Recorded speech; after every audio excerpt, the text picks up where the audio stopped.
Welcome everyone to the presentation this morning, a presentation about cybersecurity. And that seems to be an issue that many people are concerned about. What I'll present today is a plan that will help you reduce the risk of a successful cybersecurity attack. And this presentation is not only for the big companies with big IT departments. Unfortunately, a lot of smaller businesses are getting targeted by cyber criminals. And the IT service companies that help small companies need to be aware of all the issues surrounding cybersecurity. I'll mention before we start that if you have any questions, could you put them in the chat box, please? And then we'll go through your questions at the end of the presentation. Valia will make available a copy of this slide deck plus a slide deck in Spanish at the end of the presentation. And the presentation will be recorded and put on the Flytec website in a few days, okay? So the presentation is going to deal with 4 issues: the business threats from cyber criminals, how can we go about protecting our businesses, what is a cyber protection plan. I'm going to talk about cyber security technology and then give a summary. And the introduction, I think, says it all. There's a comment from the World Economic Forum. Cybercrime is increasing. Unfortunately, ransomware is increasing faster than most other cyber crimes. And it's causing a huge financial impact on companies. The cyber criminals have no concern about the type of companies they attack. And in every case, the company that is attacked is going to suffer financial losses. So what are the business threats? Well, we have data theft threat. Could you mute your mic, please? Thank you. So we have data theft threats. Now, cyber criminals can sell information. For example, credit cards are a great target for data theft. The data theft can also be done by a competitor or an unfriendly nation looking for military or industrial secrets, and also the theft in order to publish the information and maybe damage the reputation of a business. Ransomware is extortion. It's a method of locking up the business data so the criminal can demand a ransom. In some cases, the criminal gets ransom and does not release the data. In some cases, the criminal gets the ransom and then sells the data. And there are segments which are targeted more than others. Healthcare is one, education is another. The cyber criminals look at segments where the loss of data is going to be critical to the business operation. But that doesn't prevent hackers attacking lawyers or insurance companies or accounting firms. So the types of cyber attacks, we have external threats, where the criminal is going to try and access the network via the ISP router. A lot of routers have known exploits or weaknesses that the criminal can take advantage of to get into the network. Also through remote access portals. If we have remote access into our network, that's a point where the criminals are going to look. If we have open ports in our router that we allow remote connections, then the criminals will take advantage of those ports. We have internal threats where the criminal is going to install software inside our network and use that software as a Trojan to be able to access our servers and our computer data. And I'll explain how that works in a few slides. And hackers also try to attack through devices which are network connected, and that can be a printer, for example, that has a maintenance port. That's a great way for a hacker to get access to the network. So there are a lot of different vulnerabilities in the business network. The methods that cyber criminals will use to attack, phishing is the most popular, and that means sending a message which impersonates a legitimate entity, and the message has a link, and when the link is clicked, it installs the Trojan virus on the computer. There is malware, where a website, a malicious website, when opened, downloads a virus. Another method is to send infected flash sticks to staff, which, using a name like Amazon, for example, the staff will plug into a computer and the flash stick installs the Trojan virus on the computer. Surprisingly, I'm told the flash stick works in about 40% of cases. So that's one method to be aware of. Credential theft is another. Social engineering, impersonating another member of staff to get usernames and passwords. And one point I think that is important is that even when staff are vigilant, cyber criminals are going to keep bombarding members of staff until someone makes a mistake and clicks on that link. And then once that happens, the criminal has had access to the network. The method of entry with a Trojan virus is explained here. A phishing message is sent to many different employees of the company. The employee names and contact information is available on websites such as LinkedIn or even on the company website.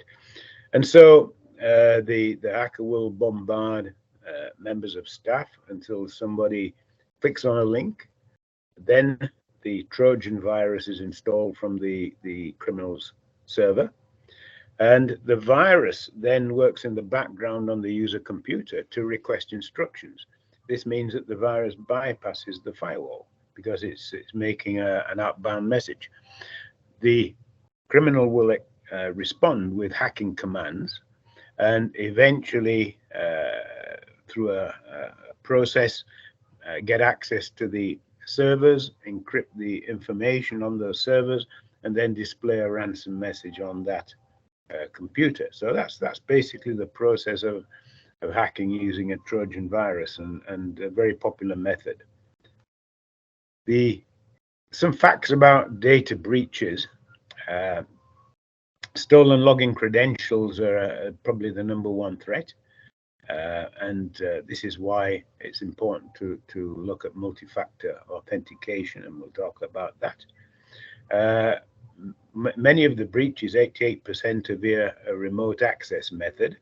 A lot of companies install a firewall, but they don't install some protection mechanism for remote access because there are ports open in the firewall to allow for remote access, and that's basically how the criminals get access.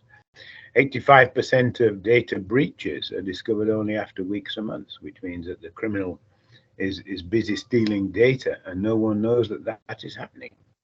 And any business that's attacked is going to suffer some type of serious financial consequence, maybe blackmail by the cyber criminals, demanding payments. It could be lawsuits from the owners of the stolen data, if this is an accounting firm, and reputational damage, loss of business, and possibly even bankruptcy. So it can be a very serious matter. Some facts about ransomware. Well, the average ransomware demand is $500,000 to $1 million. Unfortunately, because the hackers have access to the data servers, they can often identify how much the company can afford to pay and make sure their ransom demand is within that range. 30% of cases that the extortion is paid, the criminal does not release the data. And so there's no guarantee that the company is going to be able to carry on in business. So once the criminal has hacked a business, that criminal will share those vulnerabilities with other hackers so that more attacks will follow. I mentioned the preferred ransomware targets: education, healthcare, small businesses that pay quickly, usually large businesses and banks invest in cybersecurity, and so they're much harder to hack. They require a lot more effort, and so the hacker will go for the quick and easy kill, as you might say. Ransomware theft is increasing exponentially. It's very easy for ransomware to be implemented.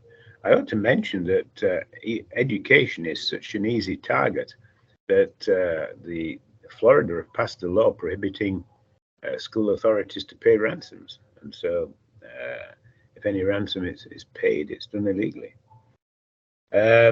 Most of the ransomware criminals are located outside the USA in countries where there's no extradition treaty, and so they continue their efforts without fear of consequence. Today, criminals don't need a knowledge of programming because there are ransomware as a service businesses in foreign countries. This means that all you need to have is the desire to extort money from companies. You pay a ransomware as a service, they will place the ransomware, and it's up to you to demand the ransom. And they want a cut, they want a percentage. And it really is inevitable that businesses, both large and small, are going to be attacked by cyber criminals sooner or later. Whether that attack is successful is going to depend on the investments the business has made. But we have to remember, if we're in a business, we depend on computers and the internet to do business. And so we have to protect ourselves from the bad things that will happen once we're connected to the internet.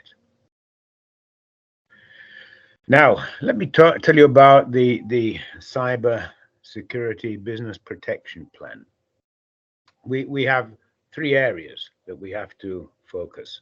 The first one is training staff to recognize a potential attack. Staff are usually the entry point for the cyber criminal, and so we have to prepare them to understand how the criminals will attack and understand how they can identify that attack and understand what the consequences of an attack will be. And we should make this training frequent so that people continue to be familiar and be on guard. We need to prepare and test a recovery plan. If ransomware is placed on the server, then that's a little bit too late. So we either pay the ransom or we continue without the data. And neither of those are good options. So we should have a recovery plan prepared in order to continue working. Finally, technology products that block the criminal's entry into the network are very important. All networks need upgrading to a greater or lesser extent.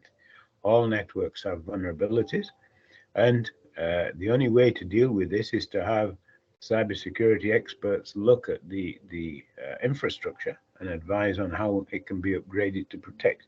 And as I said, this is part of doing business. If a company operates because of the internet and because of computers, then the company has to also make that investment in cybersecurity infrastructure in order to protect itself from the bad things. Just as we would put a lock on the doors. When we're in, if we have an office space, then we have to put a lock on the doors to keep the criminals out, and cybersecurity is no different. So training staff, I gave a little summary. We have a separate training course on this, so I can't go into details today due to a time limitation, but the basic points are this. We need to have staff understand what a cyber attack and what ransomware is, because a lot of people are not familiar with that. We need to explain the damage that a cyber attack can do to the business. It can possibly end the operation of the business. We need to explain the additional security procedures that we have to implement, explain the methods that cyber criminals will use to attack, list the precautions that staff have to follow, provide a cybersecurity awareness document. We want staff to report a possible attack so that our IT people can look at that very quickly. And we also want our staff to identify improvements that we can make in cybersecurity procedures, because staff see things that possibly management don't see. And so their feedback is essential. And we want to also reward staff for their participation in the cybersecurity process. And it's really no different from protecting a business physically. If people enter the business that are not authorized, then we want to have security to protect the business from those people. We want to prepare and test a ransomware attack recovery plan. How do we do this? Well, we have several steps. We have to, first of all, understand that we need the help of IT staff or an IT service provider to help with this recovery process. We want to write an attack recovery procedure and plan a budget for the cybersecurity investments. We want to keep daily or hourly business backups, and those backups want to be in offsite storage. We don't want those on the premises, because the hacker will try to encrypt backup before encrypting the main storage. We'd like to keep maybe 3 months of backups, because once the hackers are attacked, the most recent backups are going to be encrypted. And so we want to be able to go back in time to recover data that's not encrypted. We want to have multiple drives prepared to install on our servers, so that all we have to do is back up the data onto those drives. And we want to test the procedure periodically to make sure that people are familiar with the procedure. So when an attack works, well, we disconnect the network from the internet, because the hacker is looking at what we're doing. Replace the server drives, restore data from the backups, and then we need to find the point of entry. So our IT people have to find exactly how the cyber criminal got in, because once we reconnect to the internet, if that port is open, the cyber criminal will try to attack again. So we need to be very careful about that. The importance of having offsite backups is noted at the bottom there, because, as I said, the cyber criminal will try to encrypt the backup to prevent you recovering. And so it must be a write-only process that the hacker cannot access. Cyber technology investments to protect the business. Well, I'm going to talk more about this today. The process of training staff and recovery plan are separate presentations. We have a more detailed presentation for the cyber technology investments, but I'm going to summarize it here today, as we're doing this in partnership with Flytec, and Flytec are a great cyber technology partner. They have a lot of knowledge about this. So what are the essential technology investments? Well, we want to make sure that we're updating software and firmware with security patches as soon as they're released, which means maybe having a weekly inspection by staff. We know that cyber criminals are going to exploit the weak points, either in operating systems or application software, but they also exploit the weak points in devices. Printers, routers, all have firmware, and those exploits are known. And if we don't keep updating devices with security patches, they become vulnerable to attack. We certainly want to have a firewall between our network and the internet. We want to install what is called endpoint security, which will allow us to manage all access to the network. We want to implement two-factor authentication, because that is one of the best methods of keeping the criminals out of the network. We want to use methods of remote access that will prevent hackers getting into the network, maybe using virtual private network connections and two-factor authentication. We want to make backups write-only, not online. We want to, where possible, move applications to the cloud. A lot of applications that businesses use are available in cloud versions, and they're more secure than having a server in our network. So applications like QuickBooks, for example, all have cloud versions.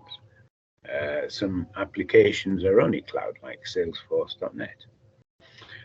And we want to have an inventory of our IoT devices because they may be vulnerable, especially devices that have some type of maintenance connection, which could be an air conditioning controller, might be a printer.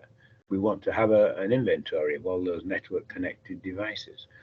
A lot of premises now have network connected air conditioner controllers. A lot of hotels have that. And so this saves them a lot of money because the computer systems can turn the AC off in rooms that are not occupied.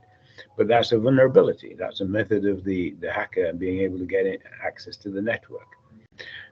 It's worthwhile noting that firewall equipment must be configured by a cybersecurity expert. A firewall is only as good as the configuration that is made to the firewall. And so configuration is very important. Updating configuration, updating firmware with software patches, with security patches is also important. Okay. Endpoint security is essential, and large companies do this. Google or Microsoft, they all have endpoint security protection. And yet most small and medium businesses do not install endpoint security protection.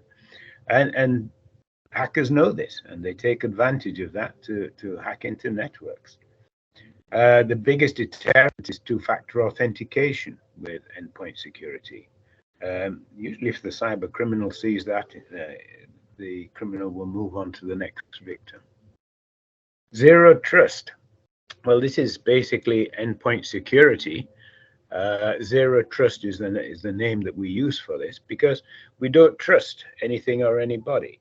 If any device wants access to our network, then the identity has to be verified of both the device and the user before either is allowed to connect to the network. We want to limit access to the network resources, which may mean, for example, establishing IP ranges where that device can access in the network. We want to impose restrictions for internet access, because if people are using business computers, we don't want them to access personal emails because we know that's an attack vector. That's the method that cyber criminals will use. People can access personal emails on a mobile device. We also want to prevent users opening networks, websites which are identified as malicious. And there are services such as the umbrella service provided by Cisco that we add a subscription to our network, which blocks access to these types of networks. We want to monitor activity continually. We want to identify any potential threat, any attempt to access the network from an unauthorized source.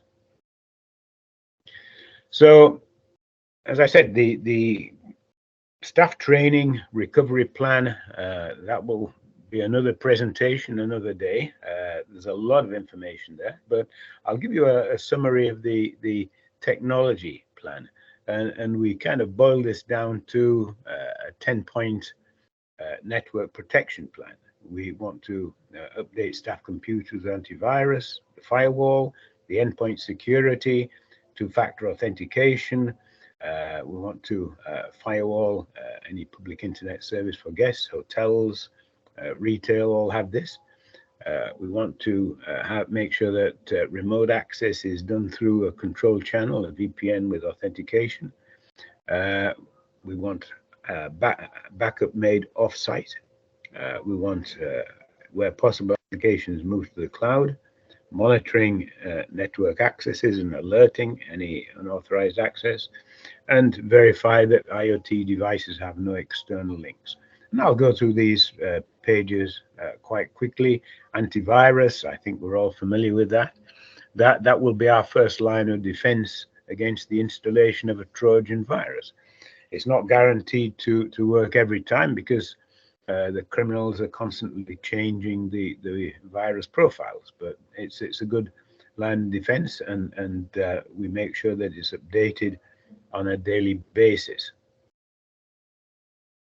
A firewall is extremely important. That's a path of attack, and we want to make sure that Our cyber criminal does not have access to the network through the internet. There are many firewall models that are available. Once again, they all rely on the skill of the IT staff to configure the device. Endpoint security. This is an area where the big companies are covered, but small and medium companies are not. What does endpoint security mean? Well, this is what we call the zero trust security appliance, which is a firewall. And any device which is going to connect to the network goes through that firewall. And it has various features. We're going to have a record of allowed devices. And so the device identity, the MAC address, has to be authenticated. We're going to have information about users who are allowed to access the network. So register a password. We'd like to have multi-factor authentication, at least two-factor authentication, whereby when a user logs in, that user receives a code on a mobile device and enters that code as part of the login process to authenticate that user. We want to set up filtering rules where we establish the IP range that user or device can access, not only in the local network, but also in the public network, in the internet, and filtering using one of the applications like Cisco to ensure that any attempt to open a malicious website is blocked. And we want to monitor for any type of activity which we don't expect.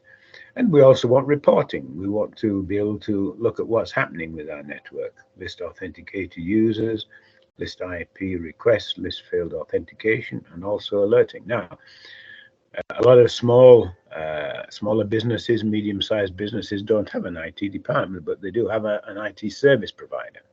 And so the IT service provider has to be aware that this type of protection can be provided, and also provide a service to monitor the network to protect the customer.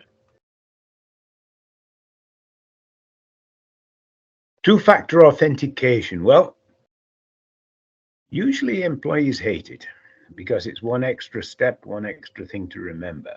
But honestly, it's not the employees who are going to pay the cost if the company gets hacked. It's the company owner.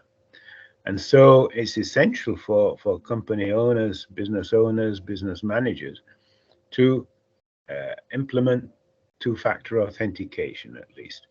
There's a comment there by Microsoft's VP of Identity Security. 99.9% of user accounts that have compromised don't have multi-factor authentication. And he says that that is one of the most basic defenses against identity attacks.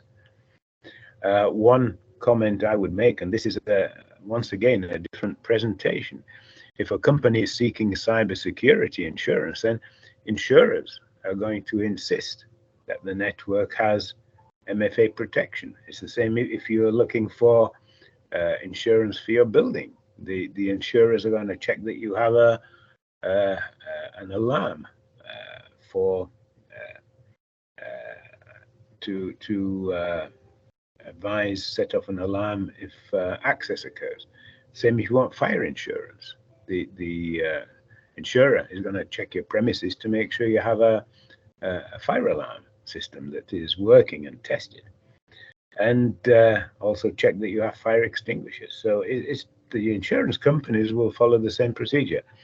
If a business is seeking cybersecurity insurance, insurers are going to insist on certain types of cybersecurity protections, because if they risk paying out money, then they are going to operate at a loss. So they're going to make sure that their customers are protecting their businesses as much as possible. So two-factor authentication, a definite must for small and medium businesses, not just for large businesses and banks. Okay.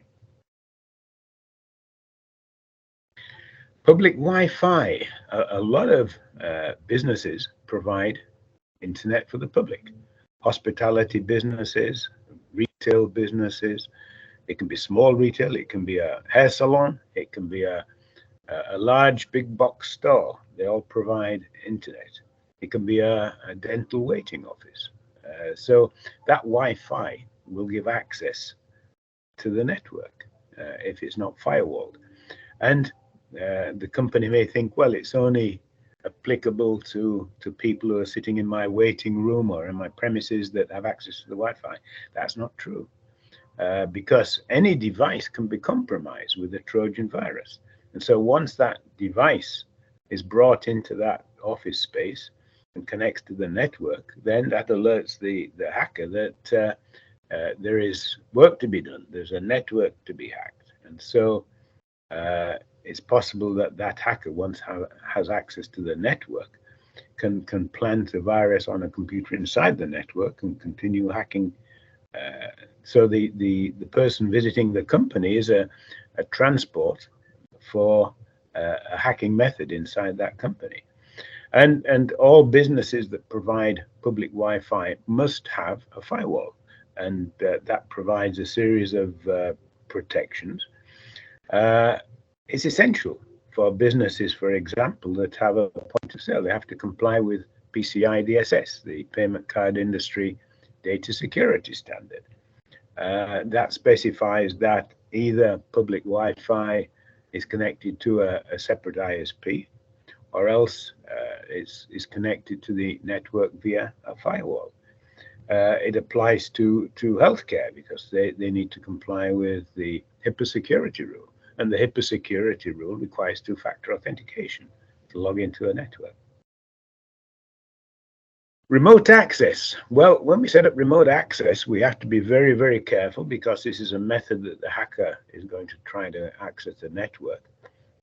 We're going to have to open a port in the firewall. And then that port will connect to a VPN server, maybe in the same router. Once that VPN connection is connected to a VPN server, well, we know that that is part of the authentication process. However, we want to ensure that the user operating the device is who that user says he or she is. And so we're going to want to apply two-factor authentication to that user, so that if a credential is stolen, username and password is stolen, which is one of the targets of hackers, then they still need to go through the step of two-factor authentication in order to access the network. So stealing a password is not the answer to hacking into the network. So that's a very important step. Once again, we're applying zero trust to a remote access. We do not trust until we authenticate the user and device trying to access the network. Offsite data backup, I mentioned this. We want to make sure that the backup is not accessible from the business network. We set up a batch file on the server, which sends the data periodically through a VPN connection to an offsite backup storage, which stores the information sequentially. So if the hacker does encrypt the database, well, we're going to have encrypted backups, but there will be backups before a certain time available that are not encrypted. And so those are the ones we need to use to recover our network with. Move applications and data to the cloud if we can. If the applications are sourced from a company like Microsoft, they actively encourage users. Oracle do too. They have cloud services and they want to sell those cloud services to customers. Now they spend a lot of time and effort making those cloud services secure. And so it's a good move. It may cost a little more in the long run, but it protects the business data. So very important that businesses consider that. If a business has proprietary software that was developed for that business, it's still possible to move it to the cloud. But for example, clouds like AWS and Azure are available. Probably the business will need to call in a consulting firm with the expertise of transporting an application to the cloud, but it's a very good investment that a business can make to protect the application and data. We want to monitor network access. We can do this with our endpoint security device because that's logging information all the time about devices and users who are connecting to the network. It's also logging information about attempted accesses, either from a device that is not supposed to be connecting to the network or someone who's trying to use a device that is not authorized to connect to the network. We want to know about this because if we see the potential for an attack, we want to take evasive action immediately.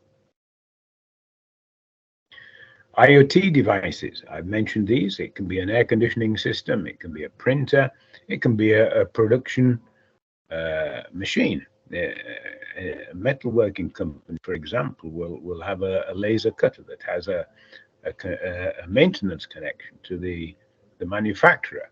That's a point of attack. So we have to look at all those devices that are connected to our network and make an assessment on the security of those devices. So, summary of cyber attack risks. All businesses are at risk, no exceptions. Okay. Unfortunately, because the larger businesses usually spend more on cybersecurity, they're better protected, and so the criminals are targeting small and medium companies. Even a small company, a law firm, an accounting firm, maybe they can be squeezed for $500,000. So that will damage the business quite seriously. But nevertheless, that's what the hackers are targeting. And the business can suffer many types of losses. The cost of the ransom, additional cost of recovering the business if the data is not released, reputational cost, loss of customer trust. The business data ends up being sold on the dark web is a serious problem.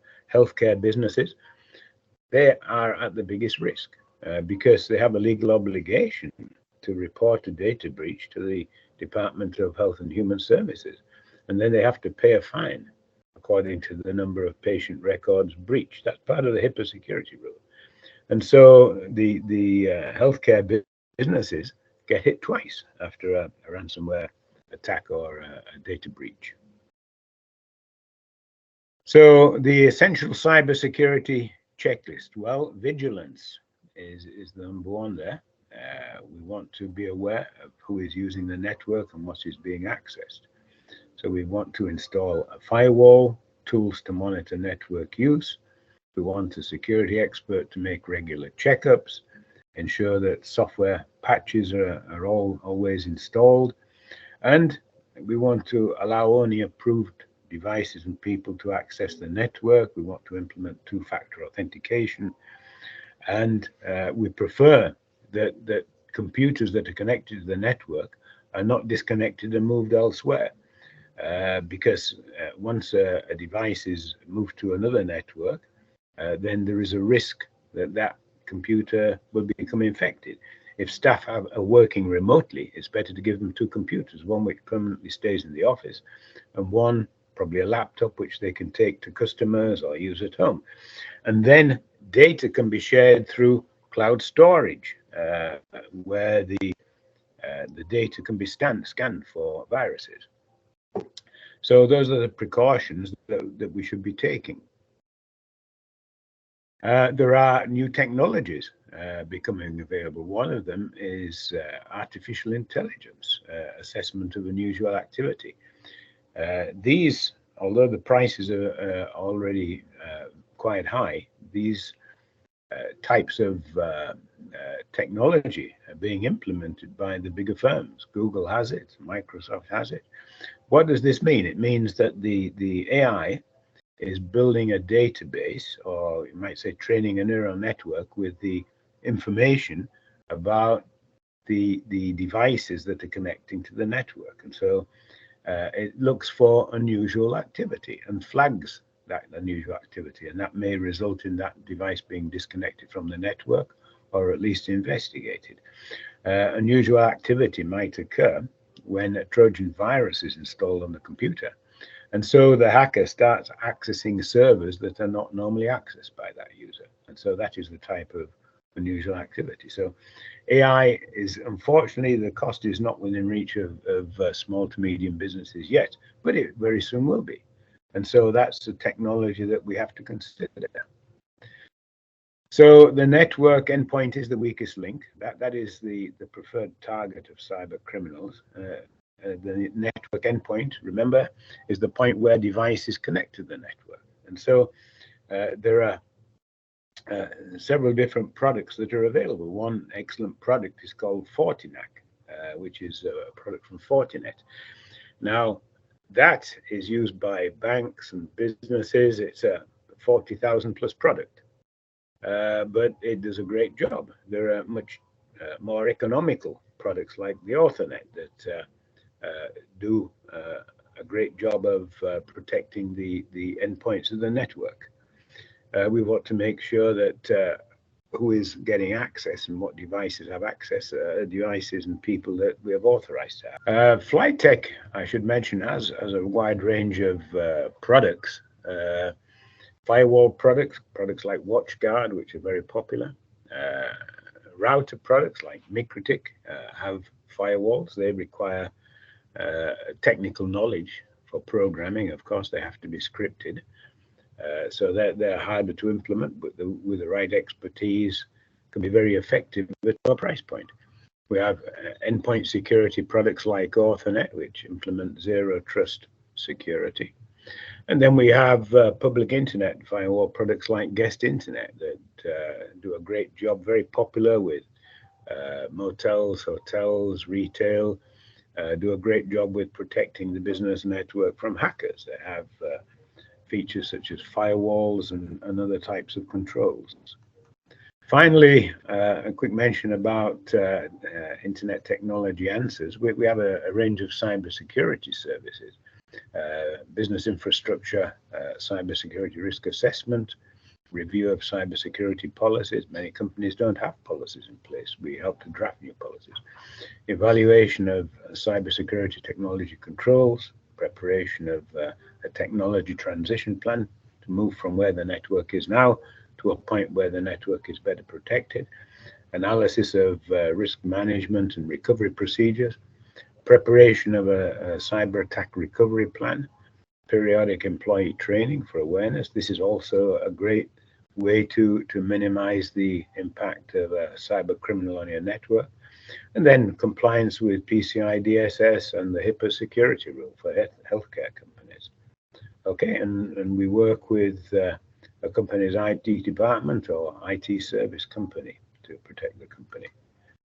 Well, thank you for your participation. That's all I want to say today. As I said, there are many other avenues that we provide presentations and training for. So we've basically scratched the surface, but I think it will give you a pretty good idea of where cybersecurity needs to go inside your company, or if you're an IT service firm, what type of services you can offer to your customers to better protect them. If you have any questions, let's look at the message board. I'll ask Valia if she can help me with this. To take a look at the message board and identify any questions that people might have. So if you could take a look at the message board for me, please, Valia, and tell me if we have any questions from people who are online. I'm checking, Jan. Allow me 1 second. Okay, thank you for your help.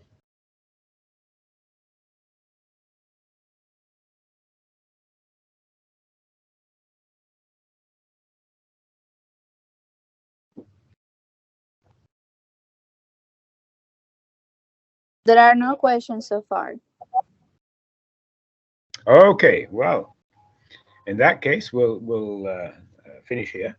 As I mentioned at the beginning, the slide deck is going to be available in English and in Spanish to people who want to download it.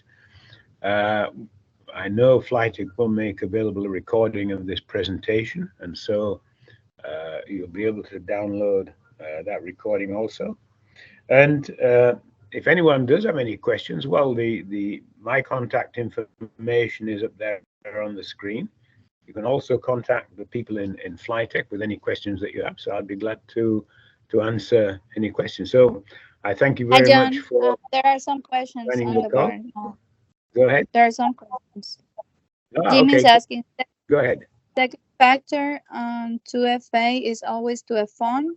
Can it be to an email? Just repeat that. 2FA. Oh, yeah. I understand.